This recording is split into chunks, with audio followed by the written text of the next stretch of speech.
지난 시간 우리는 유다 공동체 내부에 있었던 일들을 살펴보면서 이들이 재건해야 될 것이 단지 눈에 보이는 성벽만이 아니라 하나님의 백성으로서의 정체성, 더 근본적인 문제였다는 것을 우리가 보았습니다. 그것은 바로 하나님을 경외하는 마음이었습니다. 유다의 귀족들은 하나님을 경외하는 마음이 없었기 때문에 약자의 아픔을 자기들의 이익을 위한 수단으로 삼고 빼앗고 착취했습니다. 하지만 느헤미야는 하나님을 경외했기에 백성들이 당하는 고통을 현실을 보고 그가 당연히 누릴 수 있는 것들을 내려놓았던 것입니다. 이처럼 하나님을 경외하는 삶은 단지 성전 안의 종교적인 행위에만 머무는 것이 아니라 그 성전을 넘어서 우리의 일상 속에 하나님의 공의와 사랑을 약자들에게 행하는 삶으로 드러나야 한다는 것입니다. 하나님께서는 이 공동체가 연약한 자들을 돌아보고 그 받은 사랑과 은혜를 연약한 자들에게 흘려보내기를 원하셨습니다. 어떻게 지난 한 주 이 말씀을 붙들고 하나님께서 여러분에게 사랑하라고 맡기신 영혼들에게 그 하나님의 사랑을 흘려보내셨습니까? 네, 오늘 한번 다시 결단하시고 그 영혼들에게 어떻게 내가 사랑을 흘려보낼까 고민하시기 바랍니다. 오늘은 느헤미야 9번째 시간으로 하나님의 뜻 분별하기란 제목으로 말씀 나누기를 원합니다. 어떻게 보면 좀 자극적인 제목이기도 합니다. 왠지 제목만 보면 하나님의 뜻을 분별하는 어떤 별다른 방법이라도 있는 건가? 오늘 설교를 잘 들으면 내 삶에 일어나는 어렵고 복잡한 선택 앞에서 손쉽게 하나님의 뜻을 분별할 수 있을까라고 기대하시는 분이 있을까 봐 미리 말씀드립니다. 1번, 2번, 3번 그 절차를 따라서 간편하게 하나님의 뜻을 알 수 있는 길은 없습니다. 불완전한 인간이 완전하신 하나님의 뜻을 알고 분별한다는 것 자체가 존재론적으로 불가능한 일입니다. 그런데 하나님께서 이 성경을 통해서 우리에게 하나님의 뜻을 계시해 주셨습니다. 그래서 우리는 하나님께서 보여주시는 만큼 우리는 볼 수가 있는 것입니다.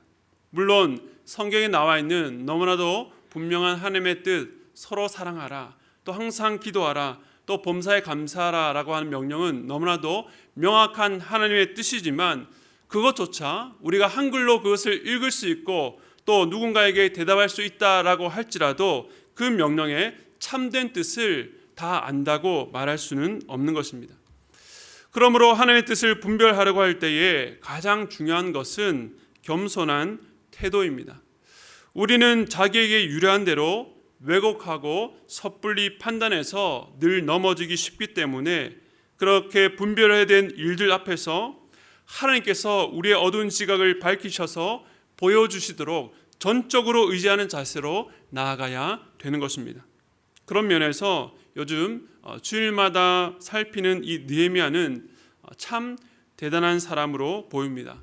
성벽을 재건함에 있어서 처음에는 아예 보이지 않는 곳에서 길을 내었고 그 이후에 여러 수십 차례 이렇게 방해와 여러 가지 어려움들이 계속됨에도 불구하고 그 가운데에 항상 최선의 선택과 최선의 절차를 따라서 하나씩 해결해 가기 때문입니다. 오늘 본문에서도 느헤미야는 대적들의 또 다른 방해 앞에서 그 미묘한 하나님의 뜻을 분별하는 가운데에 헤쳐나가는 것을 보게 됩니다. 저는 오늘 그 사례를 통해서 하나님의 뜻을 분별하는 지혜의 원리에 대해서 함께 배울 수 있기를 바랍니다. 느헤미야 6장 15절에서 드디어 성벽 재건 공사가 52일 만에 마무리됩니다. 그런데 오늘 본문이 14절까지인데요. 본문 1절 하반절에 보니까 지금 성벽 재건 공사가 성문에 문짝을 달지 못한 상태다라고 말하는 것을 보면 이제 성벽 공사 완료를 눈앞에 둔 목전에 둔 그 마지막 때에 있었던 대적들의 방해를 오늘 말씀하고 있습니다. 대적들의 공격은 시작 전부터 시작해서 마지막까지 쉬지를 않습니다. 느헤미야가 성벽을 재건하기 위해서 유대 땅으로 돌아왔을 때에 그 소식을 들었을 때에 대적들은 근심하면서도 비웃었고 또 성벽을 재건하고자 하는 계획을 발표했을 때는 때로는 조롱하고 또 때로는 위협을 가하면서 매우 어렵게 했습니다. 그리고 이제는 성문짝을 달기 전까지 또다시 방해하는 것입니다. 그런데 지금까지 이 대적들의 방해들을 잘 살펴보면 공통점이 하나 있습니다. 그것은 모두 하나같이 이 말을 무기로 삼았다는 것입니다. 이들이 조롱하기도 하고 위협하기도 하고 또 여러 가지 많은 소문들을 일으키기도 하고 했는데 실제적으로 폭력을 행사하지는 않았습니다. 그러나 그들은 끊임없이 말로 조롱하고 위협하고 협박하면서 모략을 세우는 것을 보게 됩니다. 우리의 마음을 불안케 하고 낙심케 하는 것도 말로 시작해서 말로 끝나는 경우가 우리 주변에도 참 많지 않습니까? 일어나지 않을 일에 대해서 혹 일어날 것처럼 불안을 조장하는 말들로 우리의 마음을 무너뜨리고 우리가 해야 될 일들에 집중하지 못하게 하는 것이 대적들의 그런 공격 방식입니다. 때로는 없는 일을 있는 것처럼 만들기도 하고 작은 일을 크게 부풀기도 하는 것이 바로 말입니다. 즉 사단이 공동체와 어떤 개인을 무너뜨리려고 할 때에 가장 많이 사용하는 것이 말이라는 것입니다. 우리 주변에서 가정이나 교회나 공동체가 실체가 없는 말에 흔들리는 것을 우리가 참 많이 보게 됩니다. 이것이 바로 사단의 전략입니다. 저는 저희 교회가 말로 흔들리지 않는 공동체 되기를 바랍니다. 지금 어떤 사건이 있기 때문에 제가 이런 말을 하는 것이 아니라 아무 사건도 없기 때문에 미리 예방접종 차원에서 말씀을 드립니다. 혹시 누군가의 말로 인해서 흔들릴 일이 생긴다면 우리가 지금까지 몇 주 동안 살펴보고 있는 느헤미야서를 다시금 기억하시고 그 말씀 속에서 느헤미야가 어떻게 반응했는지를 한번 생각해 보시기를 바랍니다. 이제 성벽 완공 막바지에 일어난 말로 인한 공격을 느헤미야가 어떻게 대응했는지를 함께 보겠습니다. 지금까지 대적들의 말이 이 유다 공동체 전체를 향해 있었다라고 한다면 오늘 본문에서는 이들의 공격 범위가 한 군데로 집중했다는 것을 알 수 있습니다. 마치 전쟁에서 처음에는 여러 곳에 공격 범위를 넓혀서 공격하다가 나중에는 공격 위치를 한 군데로 정해서 그곳에 집중 포화를 내리는 것처럼 오늘 이 적들은 리더 느헤미야에게 집중하고 있습니다.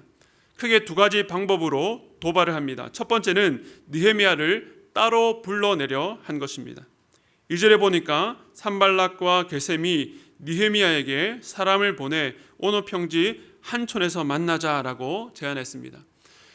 여기 오노 평지는 이 유다 귀환 공동체가 살던 거주지와 이 대적들이 살던 곳의 거주지 중간에 있었다라고 합니다. 지금까지는 적대적으로 나오다가 이제 지도자를 협상의 테이블로 부르는 유화 정책을 쓴 것입니다.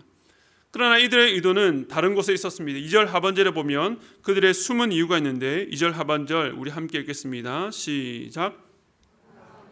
오노 평지 한촌에서 서로 만나자니 실상은 나를 해하고자 함이었더라. 이 말을 보면 느헤미야가 처음부터 그들의 의도를 간파한 것은 아니었던 것 같습니다. 어떤 면에서 볼 때에 협상이 잘 되기만 하면 지금까지 계속 내재되어 왔던 불안 요소를 제거할 수 있는 좋은 방법이라고 생각할 수도 있었지만 느헤미야는 그 제안을 단호히 거절했습니다. 그 대적들도 쉽게 포기하려 하지 않고 그 이후에 무려 4차례나 똑같이 요청합니다. 끈질기게 요청했습니다. 느헤미야는 아마 이렇게 거절하는데도 계속 요청하는 것을 보고 저들의 의도가 다른 곳에 있구나라는 것을 깨달았을지도 모릅니다. 느헤미야를 따로 불러내기 위해서 4번이나 줄기차게 요구했음에도 불구하고 응하지 않자 5번째는 종자의 손에 봉하지 않은 편지를 들려서 느헤미야에게 보냈습니다. 어떤 의도가 있었을까요? 즉 누구나 볼 수 있는 내용을 종자의 손에 들려서 보낸 것입니다. 앞으로 이 내용들을 널리 유포하겠다는 뜻이죠. 그 내용은 모반에 관한 것이었습니다. 느헤미야가 아닥사스다 왕을 배반하고 예루살렘에 새로운 왕이 되려고 반역을 일으킨다는 소문이었습니다. 당시 모반은 왕에 의해서 즉각적인 처벌을 일으키는 큰 문제였기 때문에 그 소문이 만약에 퍼져서 그 왕에게까지 전달된다면 이것은 공사완공의 문제가 아니라 다시 한번 이 예루살렘 땅에 이방 나라가 쳐들어오는 그런 위기에 처할 수도 있는 심각한 소문에 관한 것이었습니다. 그러면서 다시 한번 느헤미야더러 이 일에 대해서 의논하고자 언어평지로 불러냈습니다. 사태의 심각성을 인식한다면 느헤미야로 하여금 움직이지 않으면 안 되게끔 거짓으로 악한 꾀를 낸 것입니다. 그러나 느헤미야는 어떻게 합니까? 그럼에도 불구하고 절대 움직이지 않습니다. 느헤미야가 어떻게 이렇게 확고하게 움직이지 않을 수 있었는지 저는 여러 가지를 한번 생각해 보았습니다. 그런데 우리가 성경을 묵상하면서 가져야 될 기준은 성경이 말하는 데까지 가고 말하지 않는 데서 멈춰야 된다는 것입니다. 오늘 느헤미야가 대적들의 협상안을 거절한 이유를 통해서 우리는 느헤미야가 이 혼란한 상황 가운데에 하나님의 뜻을 분별하는 그 첫 번째 원리를 찾을 수 있습니다. 첫 번째 원리는 주어진 사명에 집중하기입니다. 자기 사명에 대한 각성입니다. 주어진 사명에 집중하기. 느헤미야는 대적들의 제안에 대해서 3절에서 이렇게 반응했습니다. 우리 3절 말씀 읽겠습니다. 시작. 내가 곧 그들에게 사자들을 보내어 이르기를 내가 이제 큰 역사를 하니 내려가지 못하겠노라. 어찌하여 역사를 중지하게 하고 너희에게로 내려가겠느냐 하매. 악한 소문을 내어서 다시 한번 그를 끌어내려고 했던 그 다섯 번째 제안에 대해서도 그것이 지어낸 것이라 말하면서 9절에 이렇게 말합니다. 이는 그들이 다 우리를 두렵게 하고자 하여 말하기를 그들의 손이 피곤하여 역사를 중지하고 이루지 못하리라 함이라. 이제 내 손을 힘있게 하옵소서 하였노라. 이 산발락과 게셈이 만나자고 했던 이 언어평지에 가려면 예루살렘에서 이틀 거리였다라고 합니다. 그러면 느헤미야가 이 협상에 참여하기 위해서는 최소한 4일 이상 아니면 협상 기간까지 하면 5일 이상을 비워야 하는 것입니다. 느헤미야 4장 23절을 함께 읽겠습니다. 시작. 나나 내 형제들이나 종자들이나 나를 따라 파수하는 사람들이나 우리가 다 우리의 옷을 벗지 아니하였으며 물을 기르러 갈 때에도 각각 병기를 잡았느니라. 아멘. 방금 읽었던 이 말씀을 잘 읽어보시면 알겠지만 느헤미야는 단순히 지휘만 하는 리더가 아니었습니다. 방금 읽었던 말씀에 제일 먼저 어떻게 시작했습니까? 나나, 그 다음에 우리가 이렇게 말하고 있습니다. 즉 그 역시 밤낮으로 잠을 자지 않으면서 옷을 벗지 않고 나팔 부는 자를 자기 곁에 세워서 공사에 직접 참여했던 것입니다. 그가 지도자로서 모든 것을 통솔할 뿐만 아니라 그 스스로가 육체적으로 그 일에 참여하여 공사하는 가운데에 며칠 동안 협상을 위해서 자기가 있는 곳을 떠난다면 진행되는 공사가 중단될 수도 있다는 것을 그는 알았다는 것입니다. 그랬기 때문에 그는 거듭해서 가지 않겠다라고 말하고 있습니다.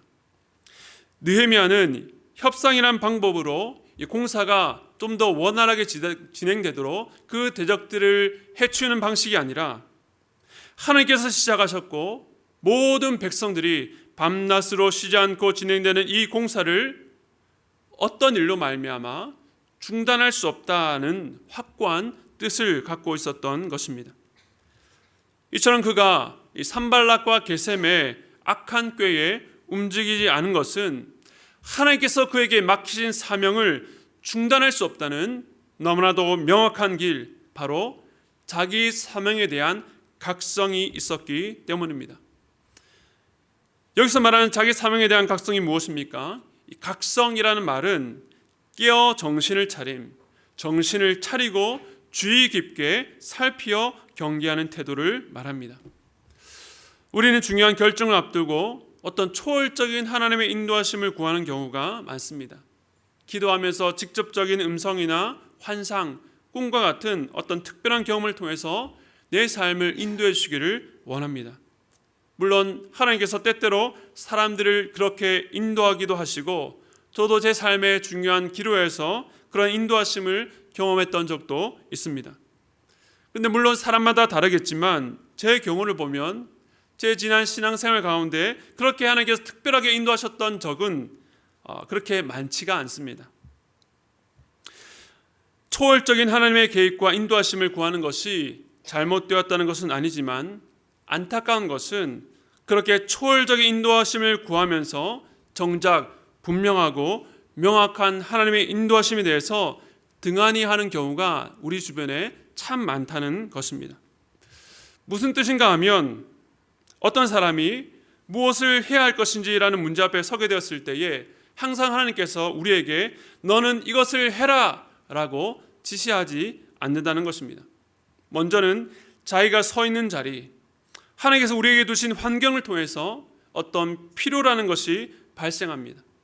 소리를 듣고 환상을 보는 것이 전부가 아니라 자기의 위치에서 자기가 해야 될 사명을 각성함으로써 무엇을 할 것인지 아니면 무엇을 포기해야 되는지를 알게 된다는 것입니다. 즉 내가 맡고 있는 것이라 일상적이고 평범해 보이지만 그 일에 대한 각성, 깨어서 정신을 차리고 내가 어떤 일을 하는 자리로 부름을 받았고 하나님께서 지금 내게 무엇을 맡기셨는지에 대해서 주의 깊게 살피는 것이 우선이라는 것입니다. 느헤미야는 이 위기 앞에서 자기의 사명에 집중했습니다. 그 사명으로 대적들의 제안을 검토했고 그가 그 앞에서 무엇을 해야 될지를 알게 되는 것입니다. 오늘 느헤미야가 어떤 상황이나 합리적인 판단에 근거하지 않고 단호히 거절할 수 있었던 것은 이 참 혼란스러운 상황 속에서 하나님의 뜻을 분별할 수 있었던 기준이 있다면 그것은 바로 자기에게 주어진 사명에 집중했기 때문이었습니다. 어떤 상황이나 합리적으로 보이는 판단이 아니라 저들의 속셈이 무엇일까를 알려고 애쓴 것이 아니라 하나님께서 그에게 맡기신 사명, 성벽 재건 공사를 중단해서는 안 된다는 자기의 사명에 대한 각성으로 결정을 내린 것입니다. 하나님의 사명에 부르심을 받은 자들은 개인의 주관적인 느낌이나 판단으로 멈출 수 없습니다. 목회자인 저만 그런 것이 아니라 여러분이 지금 있는 그 자리는 하나님께서 여러분을 부르신 자리입니다. 여러분의 가정, 직장, 그리고 여러분의 직업, 그리고 현재 맡고 있는 어떤 섬김의 자리들, 여러분이 돌봐야 될 사람들, 그 모든 자리는 여러분이 결정해서 그 자리에 있는 것 같지만 상황과 환경, 만남과 또 생각, 결정과 같은 다양한 숨어있는 하나님의 섭리 가운데에 하나님께서 여러분을 그 자리에 부르셨다는 것을 믿으시기 바랍니다.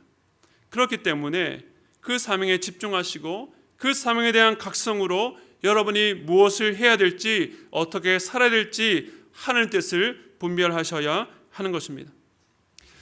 제가 예전에 직장 생활을 할 때에 그리고 이전 교회에서 10년 동안 부교역자로 사역을 할 때에도 때로 어떤 일들 때문에 어떤 상황 때문에 내려놓고 싶은 적이 있었습니다.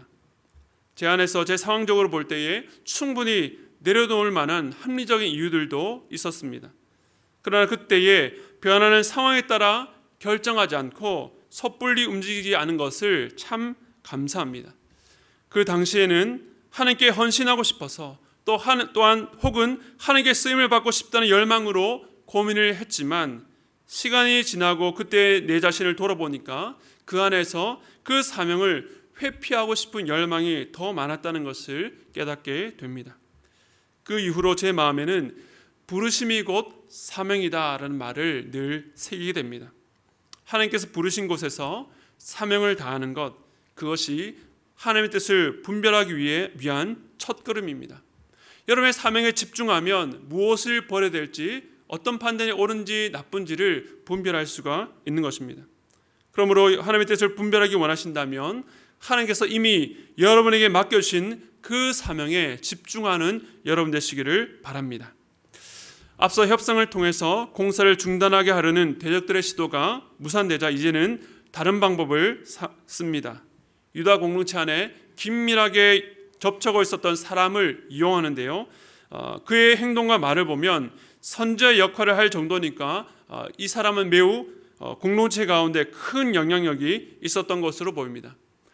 10절에 보면 무헤다벨의 손자 들라의 아들 스마야가 두문불출하는 이상한 행동을 합니다. 그것을 통해서 느헤미야의 관심을 끌었습니다. 느헤미야가 그를 찾아가자 그는 기다렸다는 듯이 거짓 예언을 하는데 그 내용이 지금 느헤미야의 상황과 매우 맞아 떨어졌습니다. 대적들이 느헤미야를 죽이러 온다고 말하면서 해결책까지 제시해 주었습니다. 어디 다른 곳에 몸을 숨기지 말고 하나님의 전 외소에 머물고 그 문을 닫자고 합니다. 그렇지 않으면 밤에 그들이 너를 죽일 것이라고 매우 급박하게 전했습니다. 이 이야기를 듣고 대적들이 계속 위협하다가 결국 나를 찾아와서 살해하려고 하는구나. 그렇지만 마침 하나님께서 나에게 피할 곳을 주셨구나. 이 선지자를 통해서 내게 그것을 알려주셨구나 라고 생각할 수도 있지만 느헤미야는 11절로 응답합니다. 우리 11절 말씀 함께 읽겠습니다. 시작. 내가 이르기를 나 같은 자가 어찌 도망하며 나 같은 몸이면 누가 외소에 들어가서 생명을 보존하겠느냐. 나는 들어가지 않겠노라 하고. 느헤미야는 하나님의 뜻을 받아 말하는 이 선지자의 제안까지도 단박에 거절했습니다. 느헤미야는 자기 개인의 안위를 최우선 문제로 놓지 않았습니다. 그가 이 절박한 상황에서도 흔들림 없이 결정할 수 있었던 이 하나님의 뜻을 분별하는 두 번째 원리를 우리가 배우게 됩니다. 두 번째 원리는 말씀으로 깨닫기입니다. 말씀으로 깨닫기. 느헤미야가 스마야의 제안을 거절한 뒤에 그 일의 실체에 대해서 12절에서 이렇게 말합니다. 우리 12절 말씀 함께 읽겠습니다. 시작. 깨달은즉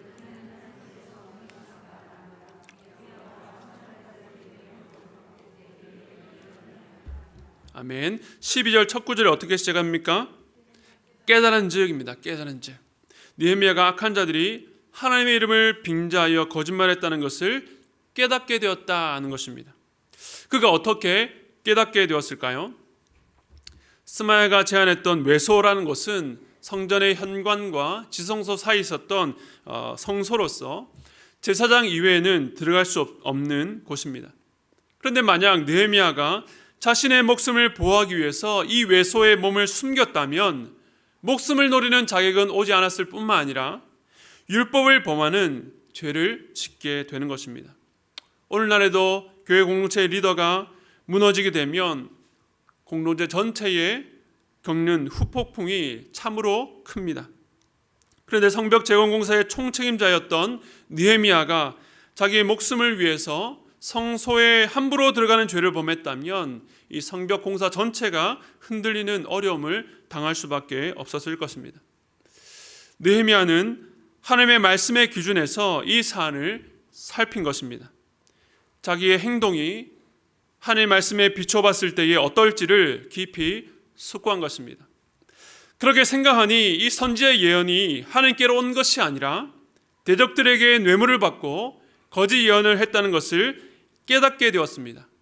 13절에 보니까 산발랏은 이 일로 느헤미야를 범죄케 하고 악한 말로 비방하려 했다라고 나옵니다. 만약 느헤미야가 외소에 몸을 숨겼다면 대적들은 느헤미야가 죄를 범했고 율법을 범했다고 정죄하고 몰아갔을 것입니다. 가끔 성도들로부터 이 직장이나 가정 또 여러 관계에서 일어나는 일들 또 자녀를 양육하면서 어떻게 하는 것이 좋을지 상담을 요청받을 때가 있습니다. 대부분은 고민하면서 제 의견도 말씀을 드리고 또 시간을 두고 같이 기도하면서 길을 찾아가자라고 그렇게 조언을 합니다. 그런데 어떤 경우는 하나님 말씀 안에서 너무나도 명확한 문제라서 사실 고민할 필요가 없는 문제를 고민하시면서 어떻게 할지를 모르겠다라고 상담하시는 분들을 만날 때도 있습니다. 물론 제가 그렇다고 해서 제가 그 자리에서 집사님 그것은 성경 말씀에 근거해 볼 때에 잘못된 결정이라고 바로 말씀드리지는 않습니다. 성경을 잘 몰라서 그럴 수도 있고 이미 알고는 있지만 순종으로 나가지 못하는 경우가 더 많기 때문입니다. 이미 답을 알고 있는데 당장 순종하고 싶지 않다면 시간을 두고 하나님 앞에서 기도하면서 씨름하면서 순종으로 나아가는 그 시간이 필요한 것입니다. 그 과정 속에 반드시 이 말씀으로 깨닫는 것이 필요합니다. 우리에게는 전에는 한 번도 들어보지 못했던 새로운 지식이 필요한 것이 아닙니다. 다만 이미 주어진 하나님의 말씀을 읽고 그 말씀 위에 우리의 삶과 행동을 올려다 놓고 고민하면서 길을 찾아가는 과정이 필요한 것입니다. 여러분들도 우리가 어떤 중요한 결정을 내려야 될 때에 하나님께서 직접 음성을 들려주셨으면 좋겠다라는 생각을 해보신 적이 아마 누구나 있을 것입니다. 저 또한 하나님과 동행하는 삶을 살아가는데 이 하나님의 음성을 들을 수 있다면 얼마나 좋을까. 그렇게 되면 염려나 고민 없이 그 음성에 즉각 순종해서 살아갈 수 있을 텐데 라고 생각했습니다. 그래서 청년 시기에는 경건서적 중에 이 하나님의 음성을 듣는 법이라는 책들을 참 많이 찾고 읽기도 했습니다. 그런데 제가 신학을 공부하고 또 하나님의 말씀을 연구하면서 이 하나님의 음성을 듣고 싶어하는 그 갈망 안에 인간의 숨겨진 그런 욕망이 있다는 것을 깨닫게 되었습니다. 무슨 말인가 하면 그 갈망은 정말 하나님의 말씀대로 순종하고자 하는 열망에서 비롯된 것인가, 아니면 인생의 중대한 기로에서 실패하지 않는 길, 남들이 모르는 길을 알고 싶은, 그 지식을 알고 싶은 욕망에서 출발했다는 것인가, 그 둘 사이 있는 욕망을 깨닫게 됩니다. 아는 것 자체가 우리에게 순종을 보장해 주지 않습니다. 왜냐하면 이미 성경 가운데 드러난 하나님의 뜻 앞에 순종하기보다 불순종하는 경우가 훨씬 많기 때문입니다. 그렇기 때문에 내 귀에 들려야, 혹은 내 눈에 보여주셔야 내가 순종하겠다라고 하는 것은 하나님을 향한 또 하나의 기만인 것입니다. 그러므로 우리가 하나님께 구해야 될 것은 복잡한 고민하지 않도록 빨리 답을 달라는 요청이 아닙니다. 하나님의 뜻을 분별하는 지름길은 없습니다. 목회자인 저도 때로는 어디까지가 내 생각이고 어디까지가 하나님의 생각인지 분별하는 것이 쉽지가 않습니다. 그렇기 때문에 기도하면서 말씀을 깊이 묵상하는 가운데에 겸손히 나갈 때에 깨닫는 마음을 주시도록 간구할 수밖에 없는 것입니다. 그런 면에서 오늘 말씀에서 느헤미야가 이처럼 혼란스러운 위기 가운데에 하나님의 직접적인 음성을 듣고 움직이지 않았다는 사실이 제게는 왠지 모르게 위로가 되었습니다. 그는 하나님께서 자기에게 주신 사명에 집중하는 가운데에 무엇을 해야 될지를 결정했습니다. 그리고 다급한, 목숨이 위협한 다급한 상황에서도 당장 그것을 모면하기 위해서 자기의 안위나 안전보다는 하나님의 말씀이라는 기준으로 판단했던 것입니다. 하나님은 여러분을 내비게이션에 들려오는 안내매트처럼 우회전, 좌회전이라는 소리에 맞춰서 인생을 살기를 원치 않습니다. 또한 시험치기 하루 전날 벼락치기 공부하듯이 중요한 결정을 앞두고서야 허겁지겁 하나님의 말씀 속의 답을 찾으려고 하면 보이지가 않습니다. 그러면 어떻게 해야 되겠습니까? 매일 꾸준히 하나님의 말씀을 읽고 묵상하면서 여러분 마음 가운데에 하나님의 말씀을 많이 담아 놓으십시오. 우리는 일상에서 예배를 통해서 또 개인적으로 하나님의 말씀을 묵상하고 읽는 가운데에 주신 그 말씀 위에서 내가 주님께 받은 사명이 무엇이고 또 하나님의 말씀이 무엇인지를 고민하는 가운데에, 그 인내하는 가운데에 그 시간을 통해서 정말로 급박하게 일어난, 어떻게 긴급하게 일어나는 상황 가운데서도 오늘 느헤미야처럼 최선의 선택과 최선의 결정으로 나아가는 것입니다. 이것이 하루아침에 이루어진 것이 아니라 우리가 지금 느헤미야 1장부터 본 것처럼 그가 예루살렘 성을 위해서 기도했던 것, 끊임없이 돌아와서도 3일간의 시간을 통해서 아무런 행동하지 않고 기도했던 것, 주의 말씀을 통해서 그런 분별할 수 있는 지혜와 능력이 생겨났던 것입니다. 사랑하는 성도 여러분, 알 수 없는 인생길을 걸으시며 때로 혼란스럽고 어디에 답이 있는지 몰라서 헤맬 때가 있습니다. 그러나 하나님께서 오늘 여러분을 부르신 자리, 그 사명의 자리에서 하나님께 질문하시기 바랍니다.